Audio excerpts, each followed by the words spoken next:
Maiden. It was won by Gulliver of Hugo Palmer's. The second, Dubai Horizon, has won this season. The third, Mojito, he's won since. He's well regarded by William Haggis.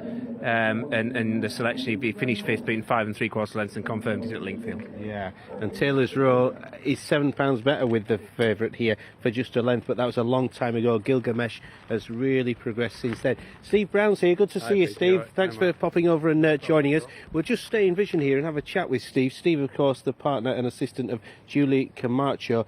Dean's Gate, the horse. Now, someone told me this morning, back Dean's Gate, but he's a good horse, but does he win often enough, Steve? Well, not at all, because he hasn't won yet, Peter, and he runs consistently well. He looks a better horse, dropped back to 7. Yeah. There's been a sort of a gradual improvement in his performances, and he ran very, very well at Newcastle on his first start this year. But he needs to do a little more, and he's one of those horses that runs well and keeps going up a pound or two, for not winning, which obviously doesn't make life any easier. Do you think he might be a little each-way prospect for our members this afternoon? I would hope so. I definitely see him being competitive. Obviously, the unknown quantities of 3-year-olds who get a nice allowance at this time of year, and certainly they've been in good form. We'll see what comes. But he's a horse that gives his running, and I'm sure he will today. Yeah, and you don't think it's a trip thing with him? You say 7 furlongs is still ideal then? Well, when we originally bought him as a 2-year-old, I remember him running over a mile, and he's one of those horses that's got a little bit quicker as he's got older, and he looks happy to drop back in 7, mainly because they go a little bit quicker. He tends to be a little bit keen, so I'm not sure he helps himself entirely, but there's definitely a day or two in him. He's a nice straightforward horse. He tries hard, and he'll get his head in front. Yeah, well, here's to a big run. He's got these 3-year-olds to deal with, but we wish you the very best of luck, Steve. Thank you, very kind for you. Thanks a lot, Steve Brown, joining us live on Racing UK. Dean's Gate there. He'll always run his race for you, Mark, and he could be a nice little each-way flutter here at 8. Well, he's only 8 to 1 now. He had about 16s or 20s earlier this morning. Yeah, strongly run 7 from what Steve said. That should really suit him. Yard had a winner with Judicial the other week at Ponty as well, so that's all positive. It's not going to be easy though, is it, conceding weight to progressive 3-year-olds who receive a fairly healthy allowance here, but he ought to run his race, but at the same time he's going to be vulnerable. We said earlier on that George Scott trains Gilgamesh, formerly assistant to Henry Cecil, now trains in his own right at HQ. He used to train Fieldsman, who's now with David O'Mara. First run for the Irishman today, the man from Cork. Fieldsman, 224 days off though, but he did win first time up at Newmarket last term. That's an important point to make.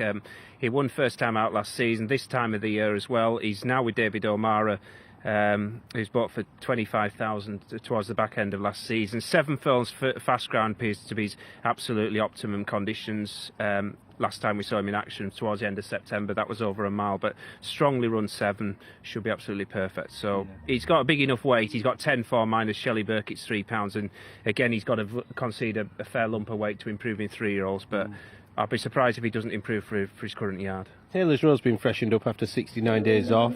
This is trained by Mark Johnson, this 3-year-old. I said earlier on, he's £7 better for that length defeat by Gilgamesh, but Taylor's Row's remained consistent even though Gilgamesh has been winning. He does, yeah, and he's only won once. That's a stumbling block, 1 from 12, but three of his four races this season he's finished second, so he's picking up prize money. But I suppose a bit like Dean's Gate, he's going up in a handicap all the time without winning, isn't he? So it can't be getting any easier for him. Shamahart won a couple of times, didn't he, in 2016? David Allen rides this one. He could have risen, I suppose, Saki's return, but he's on Jeff Harker's horse, Shamahart. He knows the horse well. He's won on him on 5 occasions. He's ridden him 21 times. He likes Redcar. He's a dual winner around here, 3 place. He's 7 furlongs. He's perfect for him. 7-year-old now. He's up to 81, a mark he's never won off, and he's 0 from 5 this season. Fascinating race, isn't it, Mark, this feature? Yeah, it is. It's a cracking race. Saki's returns. He's a fair horse on his day. He's never won first time out, and I dare say he'll improve for today, but 7 furlongs fast ground is probably ideal for him, up in triple suit. Yeah, he's been left on the same mark as when he finished 3rd at Donny 238 days ago. And Mohab represents Kevin Ryan, and Seamus Cronin takes off 7 there. Yeah, potentially probably the best handicapped horse in the race. He was a well-regarded 2-year-old. He won his maiden round Catterick. I think he won by about 8 lengths that day. And then he ran in the Acomb, finished 5th. He was 3rd in a listed race at Donny. Like a lot of decent 2-year-olds, things didn't happen last year as a 3-year-old, but as a result he's down to a mark of 83, once rated 99, so there's no doubt he's a well handicapped horse, but has he trained on? That's the question mark since his 2-year-old days. And well handicapped applies to Slemmy as well, the 33-to-1 outsider. Ruth Carr's horses, they're going well. They tend to run themselves into form, don't they? She lunges them at home, and then they go up the handicap and they come down. They get themselves fit on the course, don't they? She's back down, or he's back down the weights now. They're in very good form, yeah. They are going well. He was second in this race last year off 74. He's now £2 higher, 76. So nap selection, Tai Sing Ye, 9-2, second in. Look for a big run from Deansgate. He runs his race, keeps nudging up the handicap though. He's 9-1. So what are you going with in this one, Mark, yourself? I will go with our Fieldsman. Fieldsman, okay, yeah, that's the David O'Mara horse, Fieldsman for Mark Howard. Let's return to Gareth for commentary on the feature, the RacingUK.com handicap over 7 furlongs. Thank you, Peter. Just the course specialist, Shamahart, to head in. Shamahart completing the lineup. They're ready. And they're off. Racing for the RacingUK.com handicap over the straight at 7 furlongs. And away well here, Taylor's Row over to the far side and Tai Sing Ye up this side. And they are the two disputants in the early part. Followed through by Saki's Return, and then over to the far side in the white and green colours is Fieldsman. They're being followed through at this stage by Gilgamesh, who's another over towards the far side. Mohab is racing over towards this side. Shamahart is well back. He usually finishes quite quickly in his races. Deansgate is over to the far side in that line of 4. And the back marker is Slemmy, who was runner-up in the contest last year. As they make the journey on towards the halfway stage, and up ahead on the left at Tai Sing Ye, and on the right is Taylor's Row. Tai Sing Ye, though, now ahead clearly, with over towards the near side, Saki's Return running quite well. Fieldsman is just in behind them, looking to land a blow. In behind runners then is Mohab from Gilgamesh, who's still travelling quite well, the white cap, yet to be asked any questions as they head on down inside their final 2 furlongs. Tai Sing Ye making the best of his way home under Richard Kingscote. Away to the left is Saki's Return. On the far right, that's where Gilgamesh is now being produced by Jamie Spencer. Taylor's Row battling away with that one, and Fieldsman also looking to stay on late into the closing stage as they come. The near side, Tai Sing Ye. The far side is Gilgamesh. Shea cheekily got there by a head. Gilgamesh from Tai Sing Ye, and they were followed through by Taylor's Row and Saki's Return, with Mohab over towards the near side. Oh, we've been treated to some great finishes, and Jamie Spencer's given that a Jamie Spencer ride. Got there right on the lollipop. 4 wins on the bounce for this horse, and he rode him with a degree of confidence as well, more than a degree. Tai Sing Ye set out to make all.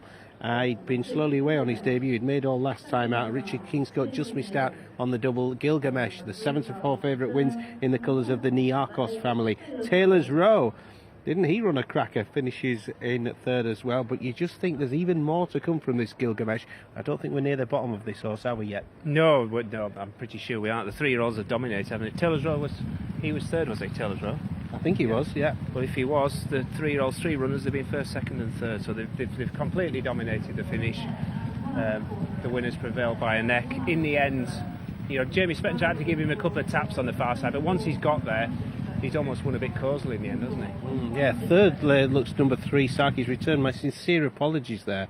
It looks like Saki's Return is 3rd on that evidence, isn't it? 3-year-olds have had, anyway, they've had 1st to 2nd, they've dominated the proceedings. And Gilgamesh back on the turf today, certainly wasn't an issue. Got a confident ride by Jamie Spencer, only had a couple behind him early on, and the pace was set by Tai Sing Ye. He's run perfectly well, hasn't he, on his reappearance off a mark of 80. He'll get put up a few pounds for that, but you still like to think he'll be competitive off his revised mark. And Taylor's Row, the other 3-year-old, he was also handy. Yeah, look how well the winners travelled though. 3rd from the front on the right hand. Got 2 races for the price of 1 here. No reason for him to be like that, but it's not necessarily 2 races, is it? There's just a little gap between the 2. Yeah, and then they end up coming together in the end. Fieldsman, he's not amongst the placed horses towards the end, but I thought he showed more than enough to suggest he'll do all right for David O'Mara. He might get dropped a couple of pounds first run of the season. I know he won first time up last year, but he had enough weight, conceding weight to the 3-year-olds here. I thought he showed enough to suggest he'll have a future for his new trainer. The Deansgate a little bit keen as well there. Frustrating type, as Steve Brown was saying. Look at the way Jamie's taken this winner to the outside, and he's just coaxing him along. He's not gone for the whip yet, whereas the eventual second is well under the cosh. There he goes for the whip at the first time of asking. 2 quick cracks and a 3rd and a 4th. Yeah, there's still more to come, I think. Isn't there? I think on a faster gallop. Probably, but he's, as I say, he's won a shared causally. I think he'd get a mile as well. I don't think that will be an issue. He's been doing all his stuff over 7, but I think he'd get a mile. And Saki's return, he's run really well. He's been off for 238 days, back up in trip, I think,